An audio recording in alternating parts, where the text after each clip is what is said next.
이에 예수께서 다시 속으로 비통히 여기시며 무덤에 가시니 무덤이 굴이라 둘러 막았거늘 예수께서 이르시되 돌을 옮겨 놓으라 하시니 그 죽은 자의 누이 마르다가 이르되 주여 죽은 자가 나흘이 되었음에 벌써 냄새가 나나이다.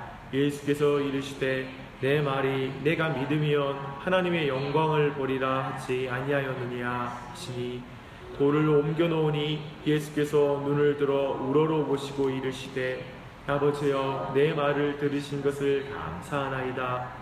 항상 내 말을 들으시는 줄을 내가 알았나이다. 그러나 네 말씀하옵는 것은 둘러서 무리를 위함이니 곧 아버지께서 나를 보내신 것을 그들로 믿게 하려 함이니이다. 이 말씀을 하시고 큰 소리로 나사로야 나오라 부르시니 죽은 자가 수족을 베고 동인 채로 나오는데 그 얼굴은 수건에 쌓였더라. 예수께서 이르시되 포로노아 다니게 하라 하시니라. 마리아에게 와서 예수께서 하신 일을 본 많은 유대인이 그를 믿었으나 그 중에 어떤 자는 바리새인들에게 가서 예수께서 하신 일을 알리니라. 아멘. 우리는 어제 유대인들이 우는 것을 보고 함께 우시는 예수님에 대한 말씀을 함께 살펴봤습니다. 하지만 우리는 11장 28절로 37절에서 예수님에 대해서 냉소적인 두 부류를 또한 볼 수가 있었습니다. 첫째 부류는 마리아와 마르다라는 부류입니다. 그들은 예수님을 사랑하고 또한 예수님과 깊은 교제를 가진 자였죠. 근데 이 마리아는 주께서 여기 계셨더라면 내 오라버니가 죽지 아니하였겠나이다 라고 약간은 냉소적인 그런 말을 합니다. 이 말은 사실 우리 모두가 공감하는 말입니다. 주님은 우리를 사랑하신다면서 왜 이렇게 고통을 경험하게 하나요? 왜 죽음을 여전히 경험하게 하시나요? 왜 우리가 원하는 그때 우리가 원하는 모습으로 일하지 않으시는 것입니까? 나는 그런 기도를 또 그런 마음을 가진 자라면 이 마리아와 마르다의 상황을 이해할 것입니다. 그들이 신앙이 없어서가 아니지요. 주님을 사랑하기 때문에 우리는 그러한 말을 할 수밖에 없는 그런 자리에 있는 자들입니다. 예수님은 우리 모두가 공감하는 그런 말을 하는 마리아에게 예수님께서는 그와 함께 우시고 또한 그 주변에 유대인들이 함께 울러 모인 그 사람들의 울음을 보시고 또한 예수님은 우신 것을 우리가 살펴보았습니다. 특별히 그 자체가 어쩌면 죽음이라는 한계에 갇힌 인간의 그 한계 가운데 있는 것을 함께 슬퍼하고 아파했다라는 것을 어제 말씀 가운데 우리는 살펴보았습니다. 어제 말씀에서 강조했지만 너무 중요해서 다시 한번 강조하고 싶습니다. 인생의 고통스러운 여정 속에서 함께 우시는 예수님을 놓치지 마십시오. 이분을 믿으십시오. 그러나 또한 이 모습을 보는 자 안에는 이렇게 말하는 두 번째 부류가 있습니다. 함께 죽음을 슬퍼하는 것이 무슨 사랑이냐? 웃기는 쇼 하지 마라. 사랑하면 죽지 않게 해야지. 정말 사랑하면 고통을 느끼지 않게 해야지. 그 눈물에 흘러서 눈물이 나오지 않는 환경을 만들어줘야지. 무슨 죽음과 눈물, 고통을 다 느끼게 하면서 그걸 사랑이라고 말하느냐. 사랑이 없던지 능력이 없던지 그런 분 아니냐라고 이렇게 말하는 것입니다. 어쩌면 이 외침 또한 우리에게 있다라고 생각합니다. 함께 우신다고 말씀하지 마시고요. 그러면 이 고통을 빨리 치워주십시오. 정말 하나님은 저의 고통을 느끼는 게 맞습니까? 아니면 정말 무능력한 분이십니까? 어쩌면 이렇게 말하는 것 또한 여기에 속할 것입니다. 저는 여기서 좀 더 하나님은 인간의 고통을 모른다는 그 깊은 정서를 같이 주목했으면 좋겠습니다. 신자이든 불신자이든 사람들의 깊은 내면에는 이 정서가 있습니다. 뭐냐면 하나님은 인간의 비참함을 공감하지 못한다. 인간의 고통을 모르신다라는 마음입니다. 하나님 저 하늘에 있으니까 죄가 없으시니까 지금 내 마음, 이 상황을 너무 모르시는 것 같아 라고 하는 것은 불신자든 신자든 모두에게 있는 공이 있는 그런 정서입니다. 그런 질문에 대한 대답은 나사로를 살리신 이 본문에 가장 극적으로 묘사되고 있습니다. 맹인의 눈을 뜨게 한 자가 죽지 않게 할 수 없더냐?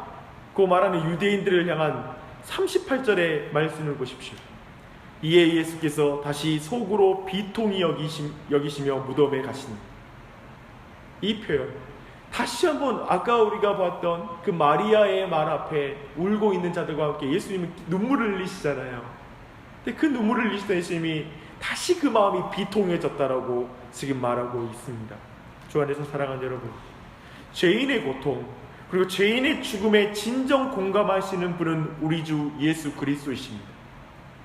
지금 무덤을 향해 나아가는 예수님은 죽음에서 벗어날 수 없는 죽음의 권수 앞에 울고 있는 인생들의 그 슬픔과 비참함에 함께 우시면서 그 길을 걸으신 것이 분명합니다. 또한 그렇기 때문에 마리아와 마르다의 상황에 가장 깊이 공감하시는 분이십니다. 또한 지금 무덤을 향해 나아가신 예수님은 신이 인간을 사랑하는가? 사랑하면 죽지 않게 해야지, 죄 짓지 말게 해야지 라는 식으로 말하는 사람들의 모든 불신을 아파하며 걸어가십니다. 예수님을 아프게 하는 건 두 가지예요. 자신이 사랑하는 자들이 슬퍼하는 걸 보는 것이 그분의 고통이고, 또 하나는 그분을 의심하는 자들의 그 믿지 못함을 듣는 것 또한 그분의 마음을 아프게 해요. 지금 예수님은 공의, 죄의 결과와 또한 죄인의 완악함을 가지시고 지금 무덤을 향해 걸어가고 있다라고 성경은 표현하고 있는 것이죠. 사실 이 장면은 나중에 골고다를 오르시는 예수 그리스도, 그때 그를 비난하는 자와 그를 사랑하는 자들의 슬픔과 그리고 의심과 비아냥이 가득했던 그 길을 동일하게 지금 이 장면에서 가지고 있는 것입니다. 그러나 나중에 죽음은 자신의 무덤을 향해 나아가는 것이죠. 지금은 나사로의 무덤을 향해서 걸어가고 있는 것입니다. 죄인을 사랑하사 독생자를 보내주시고 죄인을 위해 죽게 하시는 하나님처럼 피조물들의 고통에 동참한 신이 어디에 있단 말입니까?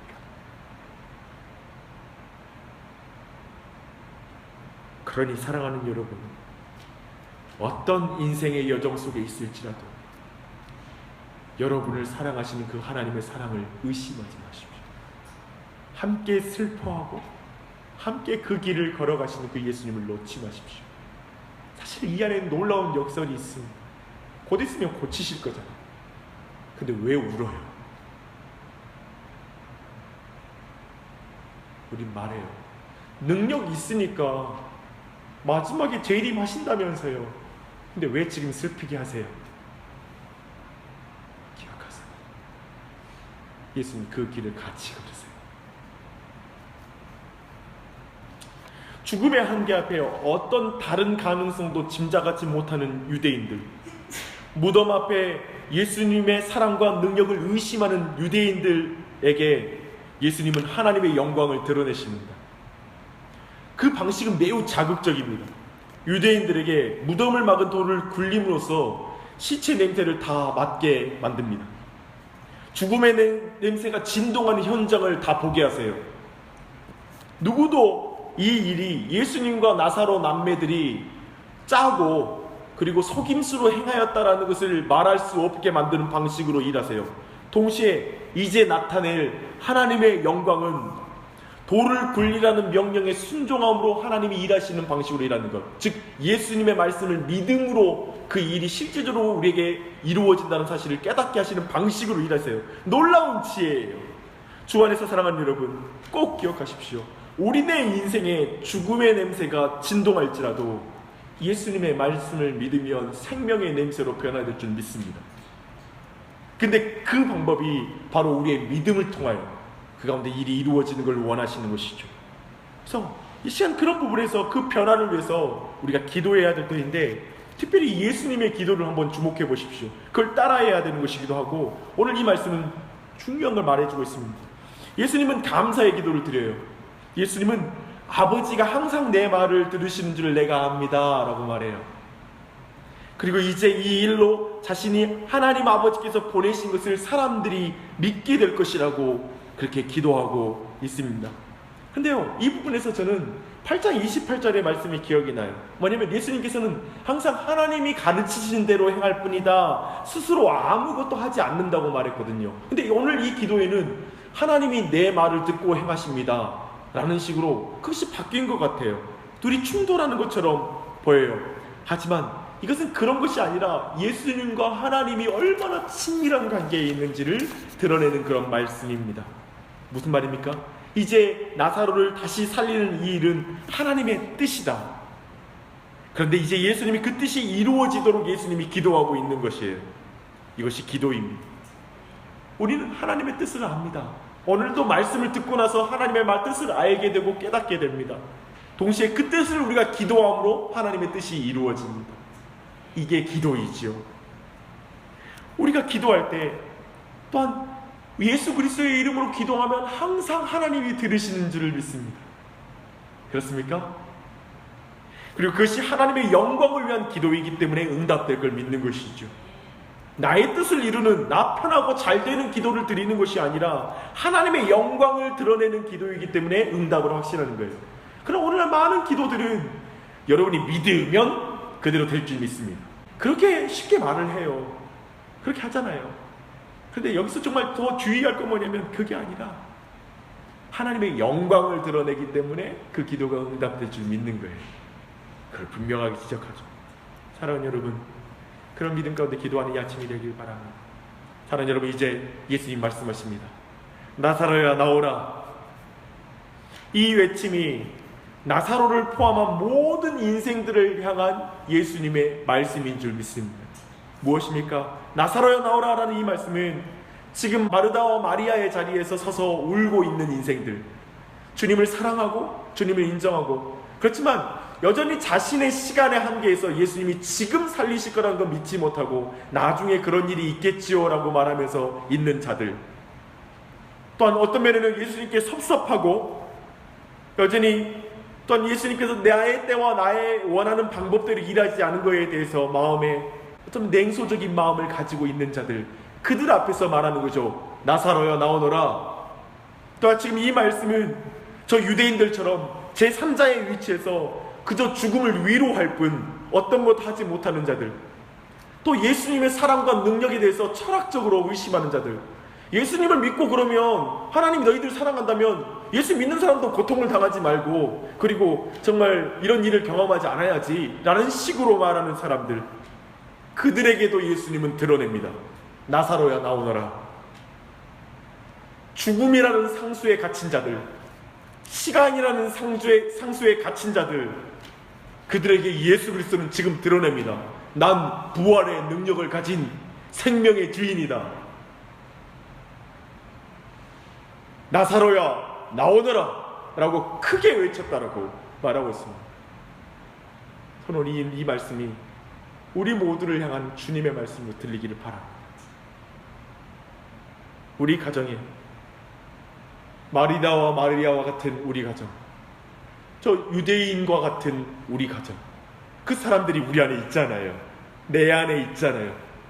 여전히 우리 자신은 내 생각에 갇혀있고 어느새 신앙이 습관이 되어버려 있잖아요.